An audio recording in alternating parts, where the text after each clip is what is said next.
Hi guys, welcome to my channel versatile Sonali. तो मेरे hair है ना, पता नहीं मुझे बहुत अजीब लग रहे हैं, मतलब ड्राई हो गए हैं, काफ़ी ड्राई हो गए हैं। अभी हेयर ड्राई होने के कई सारे रीज़न हैं।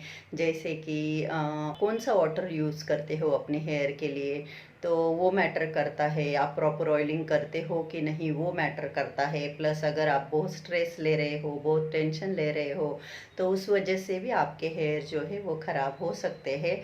तो पिछले कुछ दिनों से फ्रैंकली मैं आपको बताऊँ तो सच में मैं अपनी हेयर की इतनी केयर नहीं कर रही हूँ। लेकिन अभी मैं बहुत मतलब बहुत पक चुकी हूँ अपने बालों से एक्चुअली, कि तो मैं चाहती हूँ कि मैं कुछ करूँ। तो मुझे पता है कि अभी सिचुएशन अच्छे नहीं है, लेकिन हम अपने बाकी सारे काम तो कर ही रहे हैं।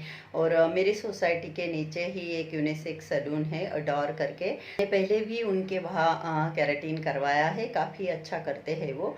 तो आज मैं अपने हेयर को करने वाली हूँ केराटिन। तो जैसे आप जानते हैं कि मैं यूट्यूब पर वीडियो बनाती हूँ। अभी रेगुलर स्ट्रेटनर, उससे बालों को स्ट्रेट करना या ड्राई करना, ये भी बालों के लिए अच्छा नहीं है।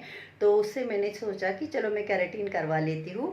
तो मतलब वो एक फिर मुझे कुछ करने की ज़रूरत नहीं है, 4-5 महीने तो वो चल जाता है। फिर आपको स्ट्रेटनिंग, ब्लो ड्रायर यूज़ करने की ज़रूरत नहीं पड़ती।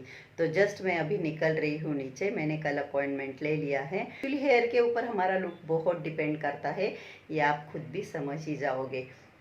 तो चलिए, बस मैं अभी चल रही हूँ केराटिन करने, तो चलते हैं। तो अडोर करके ये जो सैलून है, ये बिल्कुल मेरे सोसाइटी के बाजू में ही है। बस मुझे 2 मिनट लगते हैं, तो कहीं दूर जाना नहीं था, तो मैंने सोचा कि चलो पास में है तो जाते हैं। क्योंकि जब से हम लोग यहाँ आए हैं, मैं और मेरी फैमिली मेम्बर, हम इसी सैलून में जाते हैं। कुछ भी ट्रीटमेंट अगर हमें करवानी है तो हम यही चले जाते हैं। जब मैं यहाँ गई तो इन लोगों ने प्रॉपर मतलब सैनिटाइज़र किया और मेरा टेम्परेचर भी चेक किया। लेकिन मैंने जिसको कैमरा दिया था शूट करने के लिए, मतलब मोबाइल, तो उन्होंने ऐसे पकड़ा था, तो ये इस तरह से शूट हो गया।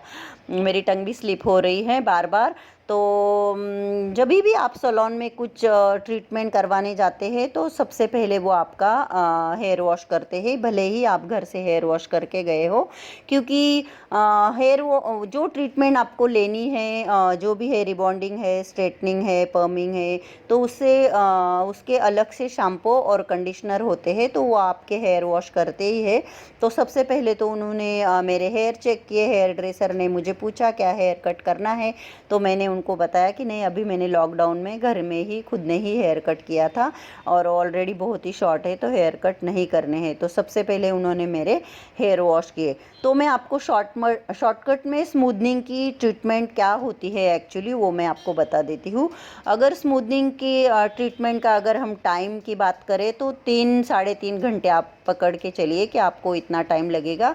और स्मूथनिंग में 2 क्रीम यूज़ होते हैं। तो सबसे पहले तो वो आपका हेयर वॉश करेंगे और फिर उसके बाद आपके हेयर ड्राई करेंगे पूरी तरह। हेयर ड्राई करने के बाद वो आइनिंग करते हैं, छोटे छोटे हेयर के सेक्शन लेकर प्रॉपर पूरे हेयर की आइनिंग करते हैं। एंड देन वो फर्स्ट क्रीम अप्लाई करते हैं। क्रीम अप्लाई करते वक्त भी बहुत ही छोटे छोटे हेयर के सेक्शन लेकर क्रीम अप्लाई करनी है। तो पूरी क्रीम जब अप्लाई हो जाए तो 10 मिनट वेट करना है। तो मैं ये सैलून आपको दिखाने की कोशिश कर रही हूँ कि ये इस तरह से है ये। तो जब फर्स्ट हेयर वॉश किया, फिर उसके बाद उन्होंने हेयर ड्राई किए, फिर अगेन आइनिंग की हेयर की, और फिर सेकेंड क्रीम अप्लाई किया। सेकेंड क्रीम अप्लाई करने के बाद भी 10 मिनट्स वेट किया और फिर हेयर वॉश किया। मतलब दोनों क्रीम अप्लाई की जाती है स्मूथनिंग में, और 2 बार आपके हेयर की आइनिंग की जाती है। ये जो मैं अपने हेयर देख रही हूँ, ये मतलब जब अभी तक मेरे हेयर पर कोई ट्रीटमेंट नहीं हुई, मैं जस्ट अपने हेयर देख रही हूँ। सैलून में बहुत सारी लाइट्स लगी होती है, तो बहुत अच्छे लग रहे थे मेरे हेयर, तो मैं सोच रही थी कि करूँ कि नहीं करूँ। लेकिन मुझे वहाँ की जो ओनर है वैष्णवी, उसके साथ मेरी बात हो चुकी थी। एक्चुअली मैं करने तो गई थी केराटिन, बट वहाँ जाने के बाद मैंने डिसाइड किया कि मैं स्मूदनिंग करूँगी, क्योंकि केराटिन के जो इफ़ेक्ट है वो ज़्यादा टाइम तक नहीं रहते, 3 to 4 मंथ ही रहते हैं। तो फिर मैंने स्मूदनिंग करने का डिसाइड किया। लेकिन मैं अंदर से कहीं ना कहीं डर रही थी, क्योंकि मेरे साथ ये इंसिडेंस हो चुका है पहले। तो इसलिए मैं डर रही थी कि स्मूदनिंग से मेरे हेयर तो ख़राब नहीं होंगे। तो वहाँ के जो हेयर ड्रेसर है स्वप्निल जाधव, मैंने उनसे बात कर ली थी और उन्होंने मुझे एश्योर कर दिया था कि नहीं मैम, आपके जो हेयर है वो ख़राब नहीं होंगे। तो उन्होंने जब मेरी पूरे हेयर की ट्रीटमेंट की, तो उन्होंने मुझे बताया कि मुझे ट्रीटमेंट लेने के बाद मुझे क्या क्या प्रिकॉशन लेने हैं। तो जैसे ही आप कोई ट्रीटमेंट लेकर आते हो तो आपको क्या करना है, आपको हेयर को बांधना नहीं है, कोई भी क्लचर नहीं लगाना, बेल्ट नहीं लगाना या पोनीटेल नहीं बांधनी। तो आपको हेयर को एज़ इट इज़ वैसे ही रहने देना है और कोशिश करनी है कि आपको स्वेटिंग ना हो, क्योंकि स्वेट से भी आपके हेयर जो है वो ख़राब हो सकते हैं। और ये ट्रीटमेंट मतलब काफ़ी पैसे लगते, महंगे होते हैं।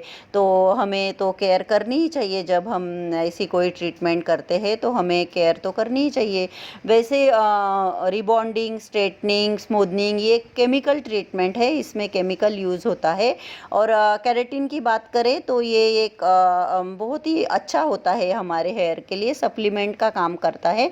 तो इससे पहले 2 बार मैं केराटिन कर चुकी हूँ, इन्हीं के पास करवाया था, बहुत अच्छा हुआ था। लेकिन बात यही थी कि वो 3-4 मंथ में चला जाता है, मतलब उसका जो इफ़ेक्ट होता है वो 3-4 मंथ में चला जाता है। तो आयनिंग करने के बाद मैं अपने हेयर नोटिस कर रही हूँ, क्योंकि आयनिंग मुझ पे सूट नहीं होता, वैसे काफ़ी लोगों पे होता है बट मुझ पर नहीं सूट होता आयनिंग। तो ये सेकेंड क्रीम अप्लाई कर रहे हैं। जब फर्स्ट क्रीम अप्लाई की थी तो शूट करने के लिए कोई था नहीं, उनका स्टाफ भी बिजी थे वो लोग भी। तो फर्स्ट जब क्रीम अप्लाई की तब शूट नहीं ले पाई मैं। तो ऐसे ही छोटे छोटे सेक्शन लेकर वो अच्छे से क्रीम अप्लाई कर देते हैं। और फिर दोनों बार जब क्रीम अप्लाई होती है तो 10-10 मिनट्स वेट करना है और फिर हेयर वॉश करना है। और हाँ, जब आप ट्रीटमेंट लेते हो तो उसके बाद वो लोग जो आपको शैम्पू और कंडीशनर सजेस्ट करते हैं, आपको वही यूज़ करना है। अगर आप वो शैम्पू और वो कंडीशनर यूज़ नहीं करते हैं तो उस ट्रीटमेंट का इफ़ेक्ट जो है वो आपके बालों से चला जाता है, रहता नहीं है, आपके बाल ख़राब हो जाते हैं। ये चीज़ मैं खुद एक्सपीरियंस कर चुकी हूँ। लॉकडाउन जब हुआ था, मेरा जो शैम्पू है वो ख़त्म हो गया था और मैंने सोचा चलो जो है वो यूज़ कर लेते हैं। तो मैंने गलती से दूसरा शैम्पू यूज़ किया, अच्छा ही था वो भी, लेकिन मेरे हेयर जो है वो उस वक्त से मतलब ख़राब ही लगे मुझे। तो इसीलिए मुझे अगेन ये ट्रीटमेंट करना पड़ा। तो जब ऑल ओवर ये ट्रीटमेंट जब चल रहा था तो मेरे दिमाग में बस यही था कि बस ये ट्रीटमेंट अच्छा हो जाए, क्योंकि बालों के ऊपर ना हमारा लुक बहुत डिपेंड करता है। आप भी इस बात को मानोगे कि अगर हमारे बाल अच्छे नहीं हैं और हम कितना भी अच्छा सज ले धज ले, मेकअप कर ले, अगर बाल अच्छे नहीं हैं तो हम अच्छे नहीं लगते। इसलिए बालों को लेकर कोई रिस्क नहीं ले सकते, और ख़ासकर तब जब हमारे साथ कुछ ऐसा बुरा इंसिडेंस हो चुका है। तो ठीक है, देखते हैं। अभी इन लोगों ने बताया है नहीं होगा, कुछ ख़राब नहीं होगा, अच्छे होंगे हेयर। वैसे मैं कल जाने वाली हूँ, इन्होंने मुझे 2 दिन बाद हेयर वॉश के लिए बुलाया है, तो मैं कल इनके पास हेयर वॉश के लिए जाने वाली हूँ। अब तक तो मेरे हेयर जो है वो अच्छे लग रहे हैं मुझे। लास्ट जो हेयर वॉश दिया उन्होंने मुझे, उसके बाद कोई आइनिंग नहीं की, जस्ट ड्रायर से ड्राई करके दिए हैं। तो अभी तो मुझे अच्छे लग रहे हैं। आई होप कि कल मैं जब हेयर वॉश करके आऊँ उनके वहाँ से, तो भी मेरे हेयर जो है वो अच्छे ही रहे, अच्छे ही लगे।